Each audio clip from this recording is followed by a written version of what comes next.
একটি রাষ্ট্র তারুণ্যের শক্তিকেই সবচেয়ে বেশি ভয় পায়, তাই তরুণদের নানাভাবে দমিয়ে রাখতে চায় বলে উল্লেখ করেছেন দেশ বরেণ্য বুদ্ধিজীবী এমিরেটাস অধ্যাপক সিরাজুল ইসলাম চৌধুরী।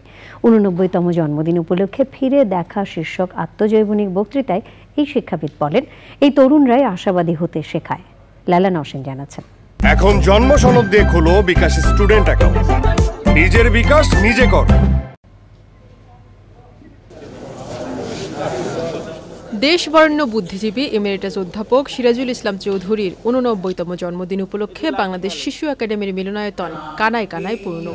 বরেণ্য এই শিক্ষকের বক্তৃতা শুনতে এসেছেন তার বিভিন্ন সময়ের ছাত্র, পাঠক ও শুভাকাঙ্ক্ষীরা। 89 বছর বয়সে এই বুদ্ধিজীবী বলেন, নিজের আশাবাদ ও স্বপ্নের কথা। বিচ্ছিন্ন পরিস্থিতিতে এত আশাবাদ কোথা থেকে আসে? দর্শকদের প্রশ্নের সেই ব্যাখ্যাও দিলেন তিনি। তরুণদের মধ্যে যে তারুণ্য দেখি এখনো, তারা যে এখনো এই বিরূপ পরিবেশের মধ্যে প্রতিবাদ করে, তার সেইটা দেখে আশাবাদী হই।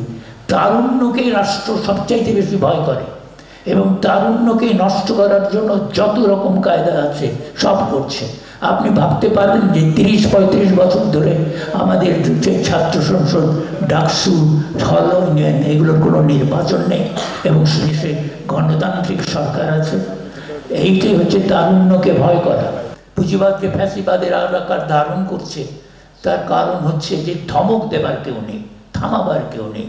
কিন্তু এই ব্যবস্থা তো চলবে না। মানুষের মনুষ্যত্ব আছে, মানুষ বাঁচবে, মানুষের স্বপ্ন আছে, সেই মানুষের উপরে আস্থা আমাদের রাখতেই হবে। পুঁজিবাদের এখন শেষ সময় চলছে বলেও উল্লেখ করেন তিনি। যত উন্নতি হচ্ছে তত বৈষম্য বাড়ছে। এই যে বেকারত্ব বৃদ্ধি, বৈষম্য বৃদ্ধি, বিচ্ছিন্নতা বৃদ্ধি, এই সমস্ত কিছুই পুঁজিবাদী উন্নতির লক্ষণ। এখন শেষ প্রান্তে পৌঁছে গেছে।